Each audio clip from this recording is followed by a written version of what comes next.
Selamat siang, kembali lagi bersama saya Jantri Rizky Abadan dari kelas 12 IPS 1. Di sini saya akan memberitahukan kepada kalian tentang berita terhangat kali ini dan berita untuk mengembalikan atau mencari tahu bagaimana terjadinya sejarah-sejarah zaman dulu tentang peperangan.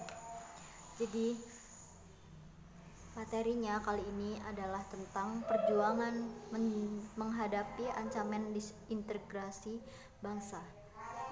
Oke. Jadi perjuangan menghadapi ancaman disintegrasi bangsa ini dibagi menjadi 3, yaitu yang pertama, separatisme karena ideologi. Yang kedua, separatisme karena kepentingan. Yang ketiga, separatisme karena sistem pemerintahan. Oke. Dan aku akan membahas yang pertama dulu tentang separatisme karena ideologi. Nah, separatisme karena ideologi itu ada 3 di Indonesia dan itu pernah terjadi di Indonesia. Yang pertama, karena PKI Madiun 1948.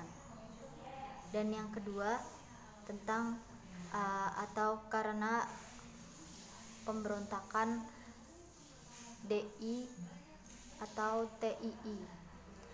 Nah, terus yang ketiga, yang terakhir itu G30 SPKI. Jadi G30 SPKI ini masih dipertanyakan siapa dalangnya. Oke.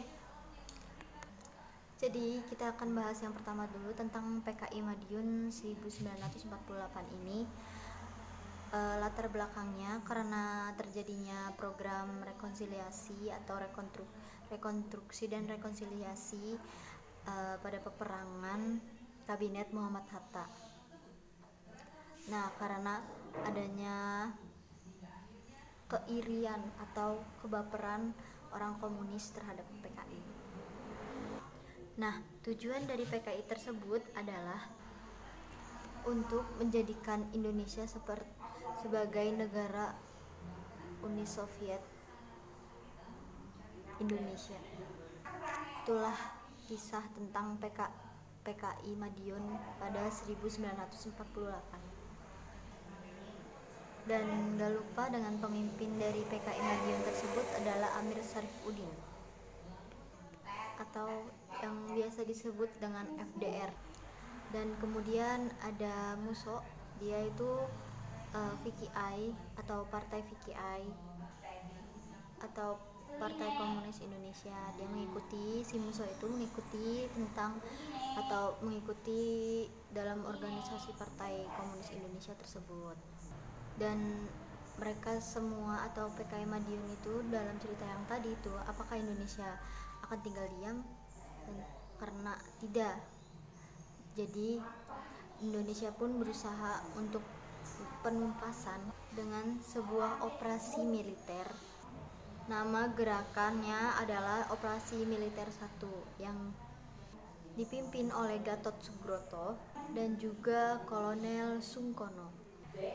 Nah, selanjutnya saya akan membahas tentang DI atau TII dan Darul Islam atau Tentara Islam Indonesia, atau juga bisa disebut dengan Negara Islam Indonesia, seperti itu. Ini bahas yang kedua ya guys. Jadi pemimpin dari DI-TII ini adalah yang pertama adalah Karyosutyo, dan dia itu berada di Jawa Barat. Jadi dia ini yang melakukan semua ini, dia pendiri dari DI-TII ini. Si Kartosuryo ini mendeklarasikan Indonesia pada tanggal 7 Agustus 1949. Kenapa dia melakukan DI-TII ini? Karena Kartosuryoto itu tidak puas terhadap perjanjian Renville, karena pasukannya dia dilakukan hijrah atau melangsungkan hijrahnya itu ditumpas oleh operasi militer yang dilakukan oleh Bratayuda, dan juga taktiknya adalah taktik pagar betis. dan Kartosuryo itu tertangkap, dan Kartosuryo itu dieksekusi dan mati di Pulau Ubi atau di Kepulauan Seribu. Ubi itu adalah Kepulauan Seribu. Dan tokoh kedua yaitu Amir Patah yang berada di Jawa Tengah. Jadi si Amir ini melakukan aksinya itu pada tanggal 23 Agustus 1949. Jadi dia membentuk ini karena dia mempunyai ideologi yang sama. Dia mendirikan agama Islam karena Amit dan Kartosuryo maksudnya guys. Dan Amir ini ditumpas karena adanya operasi militer yang bernama Gerakan Benteng Negara. Itulah kisah dari Amir Patah. Dan yang ketiga, pahlawan atau tokoh dari DITII ini adalah kamunya itu bukan kamu ST12 ya. Kamunya itu adalah Kamu Zakar. Si Karmu ini adalah dari Makassar dan melakukannya itu pada tanggal 7 Agustus 1953 gara-gara dia punya geng yaitu Komando Sulawesi Selatan, dan dia tuh masuk APRIS. Tapi kan kalau misalkan masuk tentara itu harus diseleksi dulu. Nah, ada beberapa kelompoknya yang gak bisa masuk guys. Dari KGSS ini dia kecewa dan dia memilih pasukannya itu memasuki DI atau TII ini. Dan kemudian Karmu Zakar ini ditumpas dengan adanya operasi militer juga seperti Amir tadi. Nah, seperti itu ya guys. Dan tokoh yang keempat yaitu Daud Bereh yang ada di Aceh. Kapan dia melakukan pemberontakan ini? Pada tanggal 20 September 1953. Dan dia ini adalah tokoh yang sangat berbeda dari ketiga yang tadi, yaitu karena si Aceh ini diturunkan statusnya yang tadinya dijanjiin oleh Presiden Soekarno sebagai provinsi, malah sebagai biasa aja gitu di bawah Sumatera Utara. Dan si Dereh ini dia tuh tidak puas, dan sebenarnya tuh kan Aceh itu kan wilayah yang sangat bagus gitu kan, wilayah yang sangat luas gitu. Kenapa si Dereh itulah intinya dia untuk kayaknya ingin membalas dendam banget gitu ya kan guys. Dan Aceh ini juga beda sekali penumpasannya, bukan tentang penumpasan agar mati atau seperti tokoh tiga itu, dan itu bukan, tapi dengan musyawarah bersama, diomongin baik-baik, dan dia menyepakati tentang perjanjian itu. Dan tidak berlanjutlah Darul Islam atau TII tingkat Islam Indonesia ini, tidak dilanjutkan kembali. Nah guys, yang terakhir, yang kelima ini adalah Ki Hajar. Ki Hajar itu adalah nama panggilan dan nama aslinya adalah Ibnu Hajar. Nah, dia ini dari Kalimantan Selatan.